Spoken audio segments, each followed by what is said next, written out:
नमस्कार शेतकरी मित्रांनो. जून, जुलै, ऑगस्ट या महिन्यामध्ये अतिवृष्टीमुळे मोठ्या प्रमाणामध्ये शेतकऱ्यांच्या शेती पिकात नुकसान झालं होतं आणि याच्याच आधारावर राज्यामधील सर्व जिल्ह्यामधील शेतकऱ्यांना खरीपचा पीक विमा हा मंजूर करण्यात आला होता. आता याच्यामध्ये हिंगोली जिल्हा, नांदेड जिल्हा आणि त्याच्यानंतर परभणी जिल्हा या जिल्ह्यामध्ये सर्वाधिक नुकसान झाल्यामुळं या सर्व शेतकऱ्यांना हेक्टरी 17,000 रुपये एवढा खरीपचा पीक विमा मंजूर करण्यात आला होता.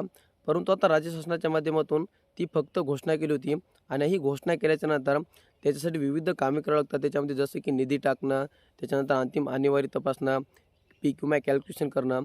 ज्यावेळेस हे संपूर्ण कामं पूर्ण होतात त्यानंतर राज्यामधील सर्व शेतकऱ्यांच्या खात्यामध्ये हा खरीपचा पीक विमा मंजूर केला जातो, त्यांच्या खात्यामध्ये जमा केला जातो. आता आपण या व्हिडिओच्या माध्यमातून एकूण हिंगोली जिल्ह्याचं संपूर्ण अपडेट जाणून घेण्याचा प्रयत्न करणार आहोत. आता हिंगोली जिल्ह्याचं जे काही काम आहे तर ते अंतिम टप्प्यामध्ये आले. फक्त पीक विमा कॅल्क्युलेशन याचं काम जवळपास 20 ते 30% बाकी आहे आणि ज्यावेळेस हे काम पूर्ण होईल, हे काम पूर्ण झाल्याच्या नंतर हिंगोली जिल्ह्यामधील सर्व शेतकऱ्यांच्या खात्यामध्ये खरीपचा पीक विमा जमा होणार आहे. या अगोदरच्या व्हिडिओमध्ये सुद्धा आपण पाठीमागच्या जिल्ह्याची माहिती घेतली आहे आणि येणाऱ्या व्हिडिओच्या माध्यमातून जे काही उर्वरित जिल्हे आहेत त्यांचीसुद्धा माहिती घेण्याचे प्रयत्न करणार आहोत. आजच्या व्हिडिओच्या माध्यमातून आपण हिंगोली जिल्ह्यामधील सर्व पात्र तालुके आणि त्याच्यामधील सर्व महसूल मंडळे यांची माहिती जाणून घेण्याचे प्रयत्न करणार आहोत. आता याच्यामध्ये हिंगोली जिल्ह्यामधील पहिला तालुका म्हणजे औंढा नागनाथ तालुका. आता या तालुक्यामधील औंढा नागनाथ महसूल मंडळ, त्याच्यानंतर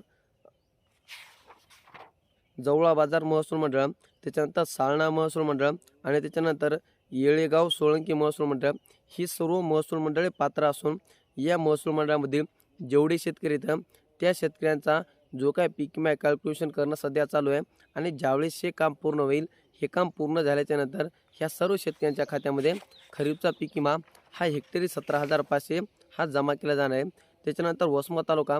आता वसमत तालुक्यामधील पहिला महसूल म्हणजे आंबा महसूल मंडळ, वसमत महसूल मंडळ, गिरगाव महसूल मंडळ, हाटा महसूल मंडळ, हैतनगर महसूल मंडळ, त्याच्यानंतर कुरुंदा महसूल मंडळ आणि तसेच टेंभुर्णी महसूल मंडळ ह्या सर्व महसूल मंडळामधील शेतकरी पात्र आहेत आणि या सर्व शेतकऱ्यांचे पीक विमा कॅल्क्युलेशन हे अंतिम टप्प्यामध्ये आलेले आहे आणि ज्यावेळेस याचं काम 100% पूर्ण होईल तर शेतकऱ्यांच्या खात्यामध्ये या खरीपचा पीक विमा वाटप केला जाणार आहे.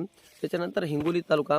हिंगोली तालुक्यामधील बासंबा महसूल मंडळ, त्याच्यानंतर डिग्रस कराळे महसूल मंडळ, हिंगोली शहर महसूल मंडळ, खांबाळा महसूल मंडळ, माल हिवरा महसूल मंडळ, नरसी नामदेव महसूल मंडळ आणि सिरसम बुद्रुक महसूल मंडळ ही सर्व महसूल मंडळामधील शेतकरी पात्र येतात आणि या सर्व शेतकऱ्यांच्या खात्यामध्ये हेक्टरी 17,500चा खरीपचा पीक विमा जमा केला जाणार आहे. त्याच्यानंतर कळमनुरी तालुका.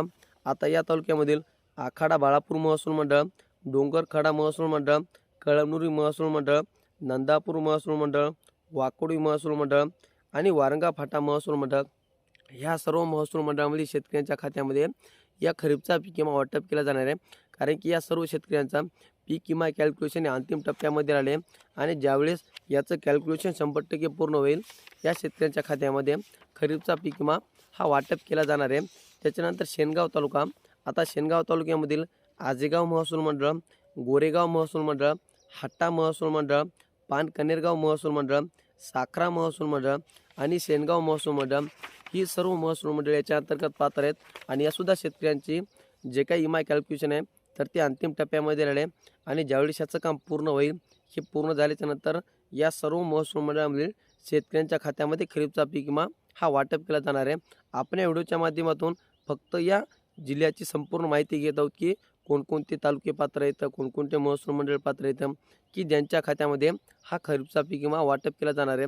हे होतं एकंदरीत हिंगोली जिल्ह्याचा अपडेट, जे की आपण व्हिडिओच्या माध्यमातून जाणून घेण्याचे प्रयत्न केले आहेत.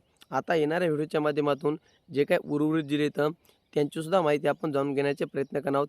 त्याच्यासाठी चॅनलवर जर नवीन असाल तर चॅनलला सबस्क्राईब करा आणि हा व्हिडिओ इतरत्र शेतकरी बांधवांपर्यंत नक्की पोहोचा. चला तर मित्रांनो, भेटत राहू नवीन माहितीसह, नवीन व्हिडिओसह. धन्यवाद.